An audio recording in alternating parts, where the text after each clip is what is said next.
when we don't have a funeral, we feel that the spirit is stuck, that they're unsettled and they don't have a resting place. Today, the Tlingit Haida Indian Tribes of Alaska organized a rally outside the state's capital to show solidarity and pay tribute to missing and murdered Indigenous people. Participants wore red and traditional regalia, carrying signs and photographs of loved ones who were missing or had been murdered.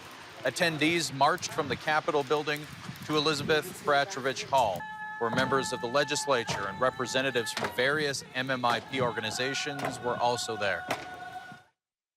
It was very emotional. You could see the emotions with the crowd and in the faces of everybody that was there. And it took all my might, I think, until the event was actually over and I was in my car, did I let my emotions out.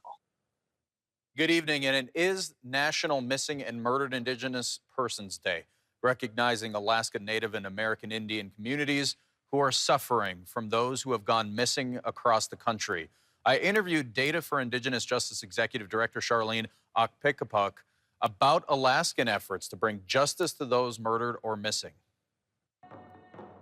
Yeah, so Data for Indigenous Justice was founded in 2020 after years of not having data on this issue, which is such a huge part of the issue across the nation.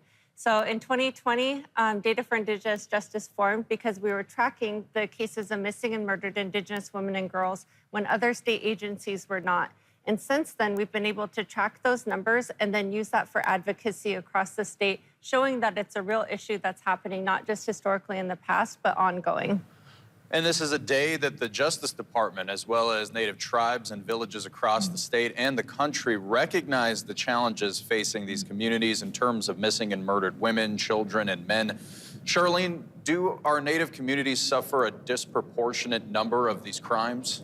Yeah, so thanks to the advocacy and grassroots efforts across the nation and here in Alaska, Indigenous peoples have been saying and demonstrating and holding the justice and all of the work that's been happening thus far for a long time. And Indigenous communities have been disproportionately impacted by this issue due to root causes of colonization and ongoing systemic violence. So why are there so many unsolved cases? Yeah, so across the nation, we see this as a very systemic issue. We see it as a problem of structural violence that is historically and ongoing. And so that means that we need to look at root causes such as racism, sexism, and things that disproportionately feminine identifying people and people of color. So we need to start looking at this as a systemic issue with the root causes that are happening. And while this is a day to recognize these efforts nationally, this is an ongoing struggle and fight to find those who are missing every day, though, right? Absolutely. And so this, again, we want to keep working on the cases that have happened in the past and for the ones that keep happening today. And one of the best ways to do that is to support tribal sovereignty and the issues that are being led by Indigenous peoples, both here in Alaska and nationally. I know there's a lot of families, individuals out there who are suffering, who have lost loved ones, who have missing loved ones. What's a message that you want to give to some of those families who are struggling to find justice? Yeah, thank you. We just really uplift the families that have been struggling for so long, and we're here for you. And this advocacy and this day is to recognize your loved ones, not just the ways that they passed, but the ways that they lived, and that to really uplift those lives in a good way. You went over a little bit of this, but for those who want to get involved and help out but don't know how, what can they do? Who can they call, or how can people help? That's a great question. So Data for Indigenous Justice is in partnership with other organizations, and those organizations are all Indigenous-led. So we work with the Alaska Native Heritage Center, the Alaska Native Justice Center, the Alaska Native Women's Resource Center, and Native Movement. And those orgs come together, make a holistic approach.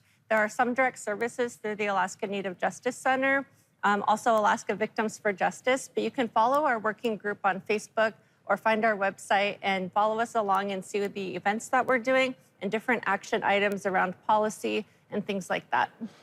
Charlene Aqpik Apok, thank you so much for taking your time to join us today, and we hope you have a great time in Fairbanks. Thank you so much. Thanks so much.